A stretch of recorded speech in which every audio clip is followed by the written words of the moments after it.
Hello, welcome back. Welcome to the Catholic Grief Coach podcast. Happy 2026. I am so excited for this year and excited for this episode. So, we're going to dive right in. So, for 2026, I did a bit of reflecting kind of over the Christmas break holiday season when the kids were home. I had quite a bit more relaxing rest time, which was amazing. And I really was I don't know, just dreaming about how to help you guys more and where to drive the podcast this year. And so what I did was I went to ChatGPT and I kind of typed in like my hopes, my dreams, what I want to talk about, how I want to help you guys, like where I see this going. And so it gave me this beautiful outline for 2026. And I really like it because in the past, what I've been doing is I've just been kind of like a topic that comes to mind or what I'm going through or what I want to cover, or hey, I'll coach somebody. So, oh, that would be a good one to cover. I don't think I've covered that yet. And there really hasn't been a set like format or outline for the whole year. It's just kind of been based off of my feelings and where I'm at. So, which is fine, right? That's fine. But I like it because it did give me a good outline and direction for 2026. And so I'm excited about that. Okay? Like I'm excited that it feels very clear to me. It feels very loving for you guys. And I do think it'll help. So, like, then you can look back and see, okay, I'm in this area again. I want to go look back on this. So, it'll help you go, oh, I'm going to go back to there, or I'm going to go to this part. So, I hope you guys will bear with me for the year. And even if you're not in the exact spot that I'm covering, I hope that you guys will still listen because every time I listen to something for the second time or the fourth time or the 10th time, I'm in a different place in my life. And so I hear something a little bit differently, or something resonates a little bit more, or something that kind of I didn't catch the first time because I wasn't in that place in my life. Now, this time it's like, wow, that's amazing. Like, I didn't hear that the first three times I listened to this. So, I just want you guys to, again, get all the benefits from this. And so just to kind of come in with a open, receiving heart on, I want to learn something new. I want to understand grief. I want to not feel so alone in this because that's my hope for you. That's my goal for you guys. And especially in this year to get more clear, more direct, serve you guys better. So, with that, as always, if you have anything that you would like me to cover on the podcast, please email me at catholicgriefcoach@outlook.com and I will respond and I will cover it on the podcast for you. So that is always available. But I just wanted to kind of go over briefly the kind of topic sections that I have laid out for the year. So, right early on out of the gate, including with this episode, we're going to talk about the early grief and the shock. Then we're going to talk about understanding grief in your body and in your brain. Okay. Then we're going to talk about faith and suffering. And that'll be a little bit after Lent, but I think we might hit the tail end of Lent with that. But I think that will be a good time, just kind of coming off of Lent, reflecting more on that. And then triggers in daily life, self care and regulation, and hope, meaning, and integration. And so, with every episode, too, I am going to have a kind of a section in the podcast, if you will, where I give you tangible tips to move forward throughout the week until the next podcast comes. So I'm really excited about that because I would try to do that, but I don't think I was very consistent in always being like, hey, here's how you can do that. Here's how things you can implement this week until next week with the next podcast, until we talk again, that will help you. Okay. So I am pretty stoked about that. I I put that into ChatGPT. I'm like, I want something to help them, like give you guys good, simple, but tangible tasks. Because sometimes there's a lot of things out there about grief. And it sounds great. But what do you do with it? How do you put it into action? How do you live that out from day to day? So that we're going to have that in there for you as well. So we will get started with episode 1 of year 2026. So again, thank you guys for being here. If you do want more resources, I invite you to go to catholicgriefcoach.com and especially grab my grief course. It's either called grief course or grief guide because it's really more of a guide. It will help you with even more tips and more ways to walk through this grief. Okay. So we are going to talk first episode about why it feels like grief breaks your brain. Okay. Because it does, right? So what happens in the beginning with grief is you feel foggy, right? You feel like you're kind of walking through sludge. You feel overwhelmed, you feel anxious, you feel exhausted, you feel all over the place emotionally. And you're like, oh my gosh, what is wrong with me? And I hope if you've been here for a while, or if you're a new time listener, you hear me when I say there is nothing wrong with you. There's nothing wrong with you. Okay. Grief isn't just an emotional response, it is a full body neurological event. Okay. Your whole body jumps on board and says, we need to respond to this. So it's not just your emotions. It's the best thing I can compare it to is when you have a baby. And if you're a man listening, you've maybe seen other women, maybe a sister, maybe if you remember when you were growing up, your mom after having a baby, or a family friend, or maybe you even have a friend who's like, oh my gosh, my wife, she just seems crazy like after this baby. And same thing, right? If you're a woman, if you've never experienced giving birth, right? If you've adopted or you don't have any kids, like I think you can relate to this or see this in other areas of your life of when women have had babies around you and I think too, I do think our society is pretty accepting of this, saying like, oh, it's hormones, right? Like, of course your body is responding, of course you are all over the place. And I've seen in the last few years especially more TV shows talking about this, more reaching out, like different avenues of like being able to talk to somebody about this. We don't wait till it gets or till it's like pure postpartum depression, right? There's a lot of in between where you have these hormones, and sure, that's normal. And then there is the degree of postpartum depression where, yeah, we need help, right? We need to go to a therapist or get medication to help like with the hormones and get back on track. And so with grief, that's a lot of the same things. Okay. Your whole body is responding to this. There's a lot of emotions, and then your body jumps on. And so if you're here and you're like, well, how do I know if I'm normal?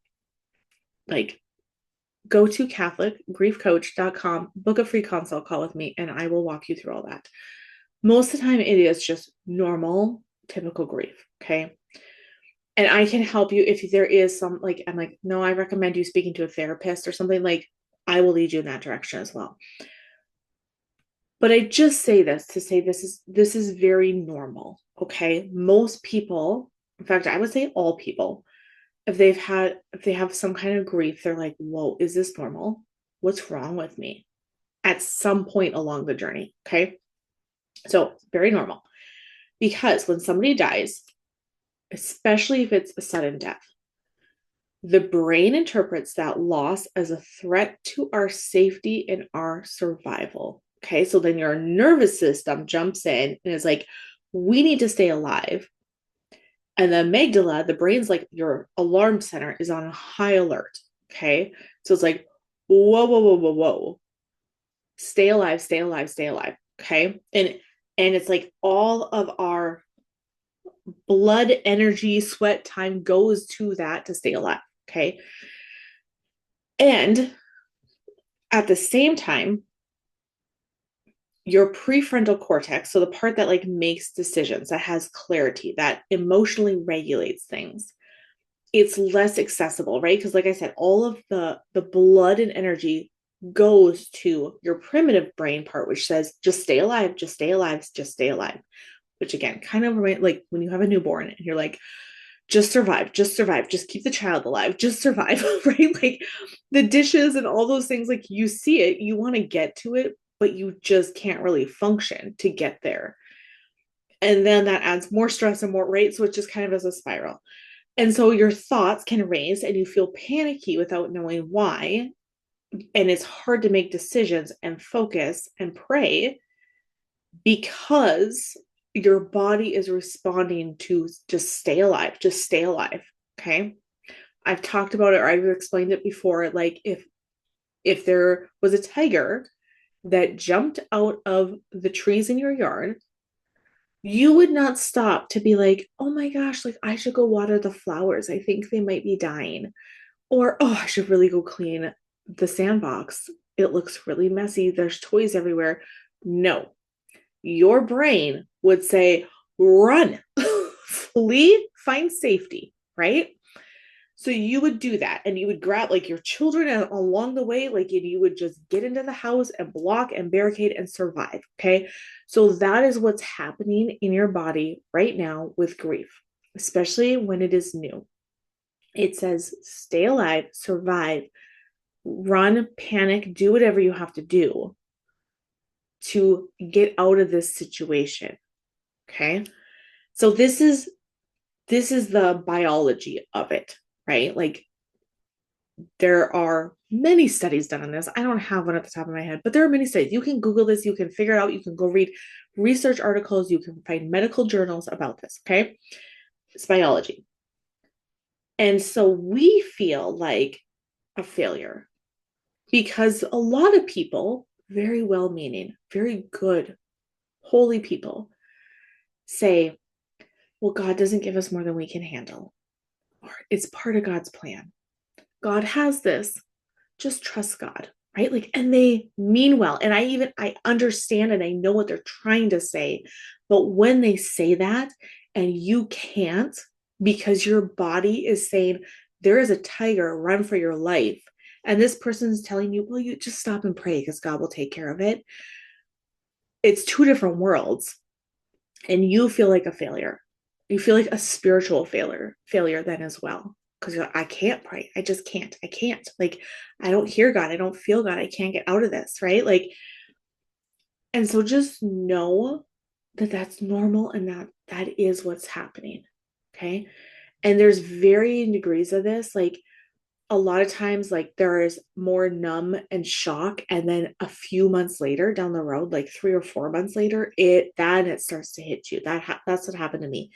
It was my survival was get the kids through Christmas, get them back in school, get them on a routine, and then once they got back into the routine of school and like things kind of slowed down, then it was like, oh my gosh, like what happened, like world crashing type things. Okay, so again, just to know that it's normal. And Jesus experienced this kind of anguish as well, right? He wept. When Lazarus died, he wept. He felt sorrow. He felt sorrow onto death, right? He asked the Father in the garden if this cup could pass. He felt all these things, right? He asked, like, can this be gone? Can you take this? It's so hard.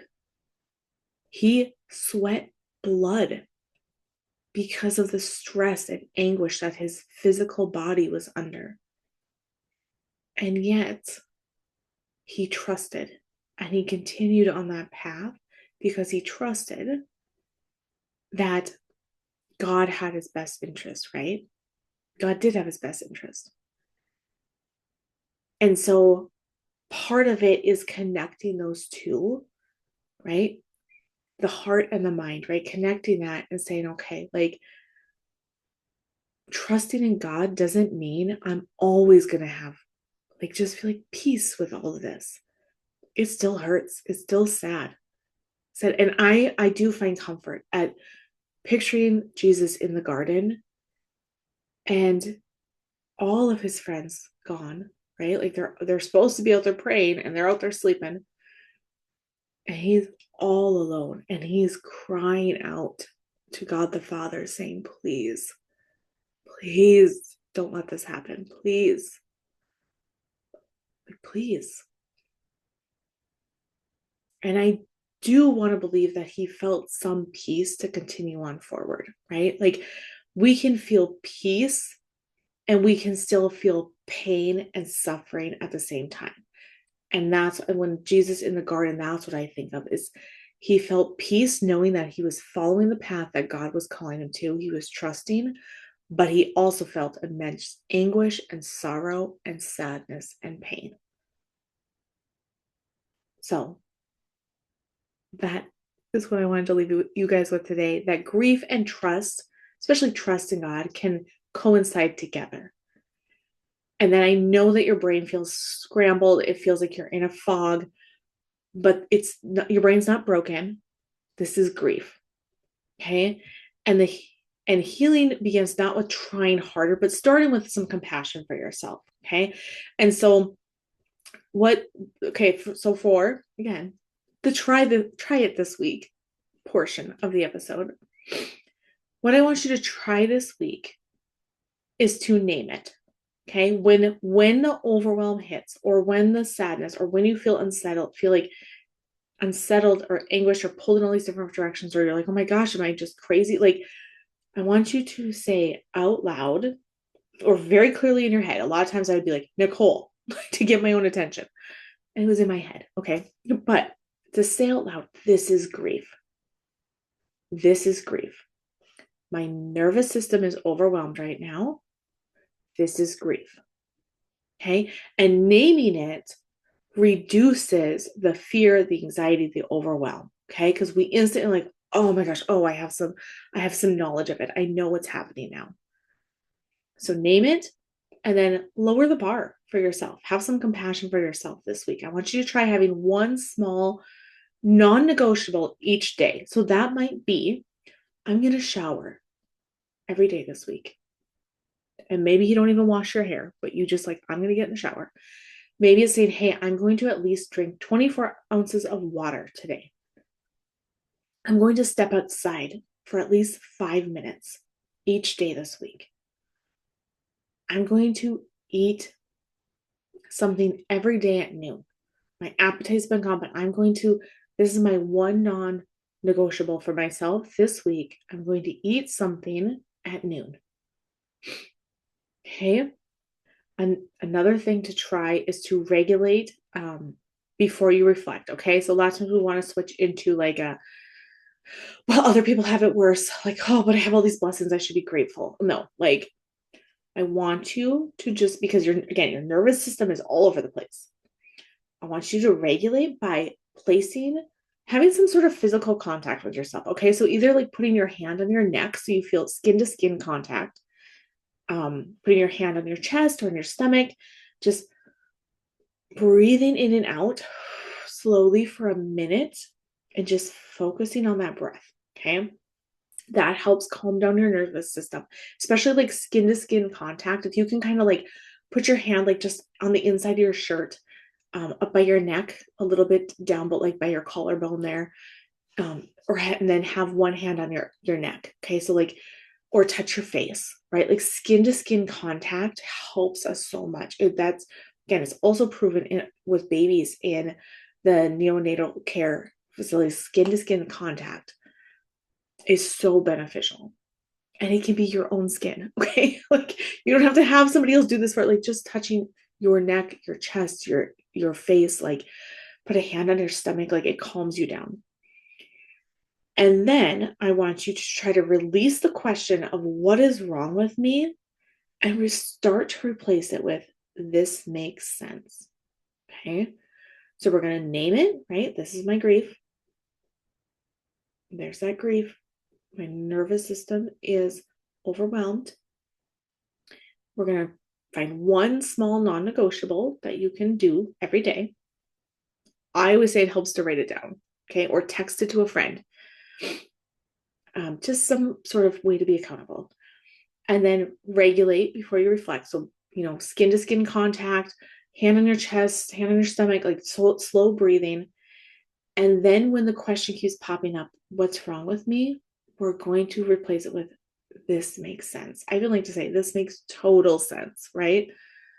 This makes total sense. All right. So that is what I have for you, lovely, lovely humans this week. But as always, just know that I am praying for you. And again, just reach out if you have any questions, anything that you are struggling with, anything that you would like covered. Um, yeah, just know that I am here for you. So, all right, I am praying for all of us to have an amazing 2026, and I will see you next week. God bless.